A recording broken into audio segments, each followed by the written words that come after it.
So what we're doing with audits and establishing policies for compliance checking is that we bundle specific configurations into something that is approved by the company and something that isn't approved.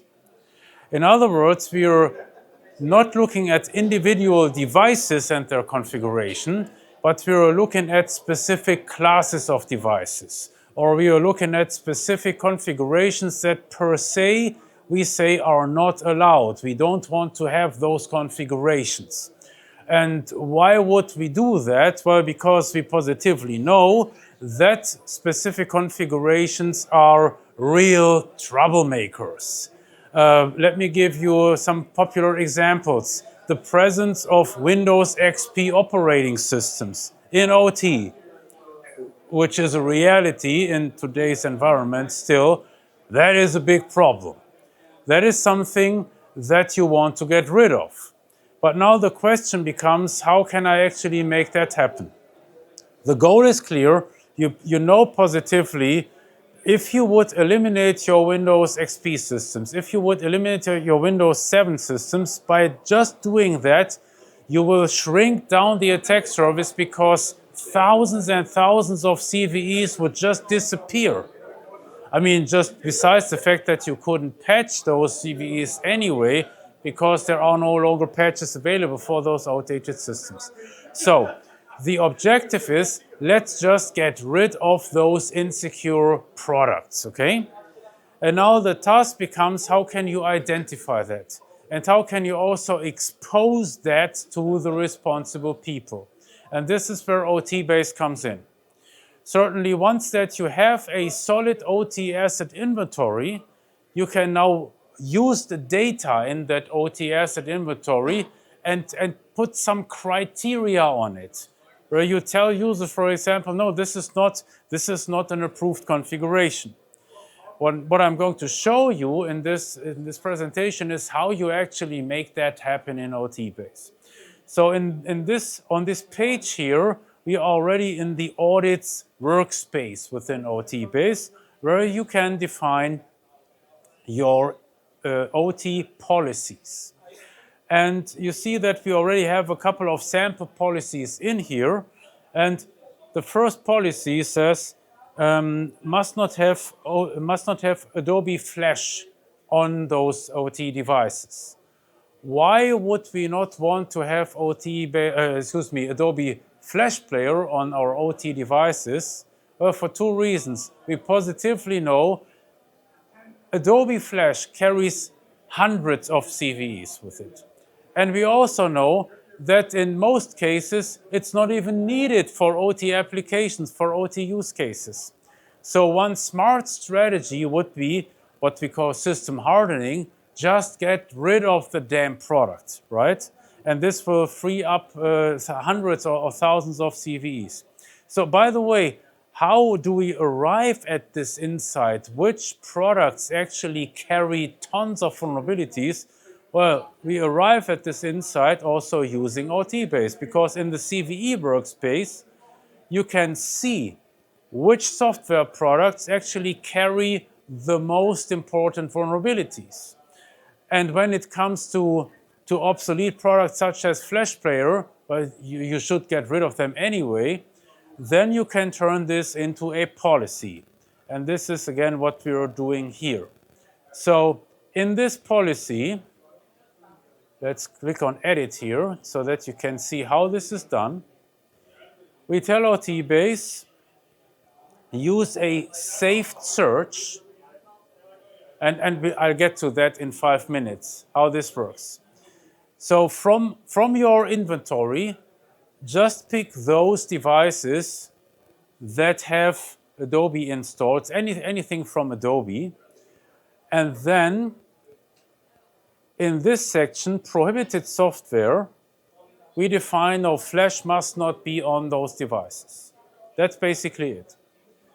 And once that I've defined this policy, OTbase will automatically audit my devices against that policy. And how does that look like? If I do a double click here, this opens what we call the policy profile, where I now get the details on this particular policy. So I can see that I have, from all the devices where Adobe is installed, 200 are compliant, and I have 61 which are non-compliant. And I can specifically see where these devices are.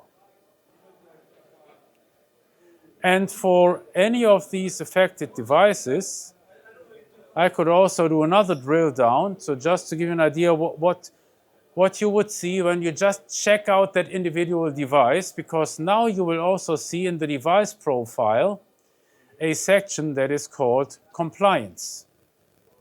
And that compliance section also informs anybody dealing with that particular device, well, you know what, your device is non-compliant. In this case, it violates two different policies that are defined for this sample environment here. This is our Adobe Flash Player policy. This is non-compliant because this actually has Adobe Flash installed. The other, by the way, it's running an outdated operating system. It's running Windows 7. And we have a third policy where it actually is compliant because it does not run TeamViewer, which is another software product that we have identified as prohibited. Okay? So this way, anybody who is investigating these devices will immediately see, well, Houston, we got a problem here. This device is not compliant against two separate policies. And here you could also see from your various policies that you have defined what the ratio is between compliant and non-compliant devices and how many are there. Like 76% are compliant with this policy and the rest is non-compliant. Another means of analytics would be in the reporting section of OTbase, where you can associate such policies with reports. And this is what you see here. So this is like more a snapshot. If you don't, for example, if you're not interested in what the compliant devices are, because well, usually we don't care. Well, we think, well, that's the good part. We don't need to deal with those. We're focusing on the non-compliant devices. And that is something that you would see here. So I can always associate any of these reports down here with any of these widgets, and then you can also see that in a widget. And once that I do a double click, I can open the report, and what you see here is you get additional stats, you get additional information about that particular policy. So for example, you see what the top vendors are, so when it comes to the devices on that are caught, but that are covered by this policy, the top device types, top operating system versions, etc., life cycle. And then you can also see a timeline. That timeline is important once that you want to see your effort that you're making or fail to make, right? Because what you would like to see is that the blue area gets bigger and bigger and the red area gets smaller and smaller. So you see that over time. And this is how that report feature tells you, or it allows you to track your progress. If you don't see any progress, you have identified an additional problem. Well, now I got my policies, but apparently nobody gives a shit about those policies, right? So then you would have to deal with that in some way. But here you get all the analytics that you need in order to really see if you're making progress or not. Would that work with like lifecycle management too? Yes, that works pretty much the same way, even though we would not label it as something like compliance. But in OTbase, you do have an obsolescence management included, and you can certainly also associate, or you can create reports, for example, like so, obsolete products, where OTbase tells you, well, these are all your obsolete devices, right? In the charts section up here, you will see so you have a bunch of switches that are obsolete, you have a bunch of PLCs, etc., communication adapters. And then here in the details, you can see the individual devices that are obsolete. Same thing, you get a timeline that tells you how you're doing. But in this example, we are doing shitty because our graph is just going up, because we have been doing nothing. And if we just sit there and wait, the number of obsolete products always gets higher and higher, right? Because, well, you know, time is not our friend when it comes to product obsolescence. But the answer is you can do the same type of analytic, even though in OTbase it would not be labeled as a policy and as compliance. But all the data is available. So that all is possible because we have this rich asset information available. So let's go back to the inventory. In the inventory, you have this powerful search function, this search page, where you can search for pretty much anything or any combination of asset properties without having to learn the database query language. So let's just assume I wanted to search for obsolete devices or obsolete products to stick with the question. I would say life cycle is phase out, end of life, or discontinued. And then I click on search. And then there are my obsolete devices, as simple as that. Okay? So, and this is your entry into the reporting. So here you define your queries associated with your various use cases. And once that you have done that, you can save that search like so. Right? So again, latest search on obsolete devices. Click on save. And once that I've done that, I can pull that search up again in this pull down. There is my latest search on obsolete devices. I can also, and anything else that I've searched before, like for a specific product, Rockwell ENBT. And once that I've done that, not only can I pull it up here, like so in this drop down, any saved search will automatically create a report. Right? Please. A level 1. Well, that's what you're looking at. Those are PLCs. So let me give an idea. We just open any of these.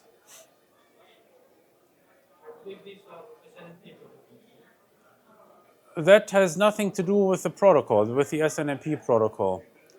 They also use SNMP, we can see that here, but they were discovered using Ethernet IP. Okay, and I think what you will understand is with that powerful search capability, where you can search for the presence of any software product, any hardware product, any version. Now you can combine that with your criteria, what you would like to see or what you don't want to see. Like, I don't want to see Adobe Flash Player. Then you put that in a policy. And then OTbase will expose, well, sorry to tell you, but you got 500 devices left with that piece of shit software installed. When it comes to cybersecurity. I mean, otherwise it might be a fantastic product. So this is how that works. It all starts with that accurate and complete asset inventory that you now can process. You can run queries against that database, right? And in OTbase, again, you don't have to learn a database query language. You just click your searches together, you save those searches, automatically turns those into a report. And on that reporting, the other thing that's important to understand, like insecure IT protocol usage. So here we have singled out devices that we have identified use either SNMP version 1 or 2 insecure, or they are using telnet. This is also something that you don't want to see. By the way, interesting topic, I think, because this takes us into another area that is completely unrelated to CVEs. So don't think that once that you got a handle on CVEs, you're good. No, no, no. There are so many other issues and topics that you have to deal with in OT security.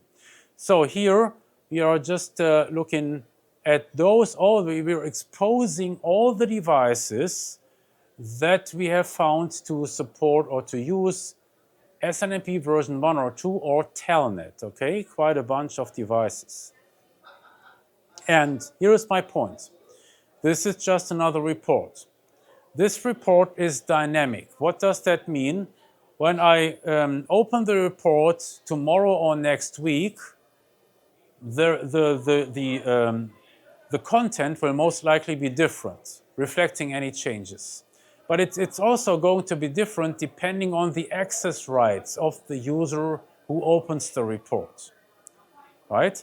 Because here, because I have like the global visibility, since I'm the OT security manager, I will see all the devices. But an engineer working in the Charlotte facility with restricted access will only see devices in Charlotte. He will not see anything else, even though he is opening the same report.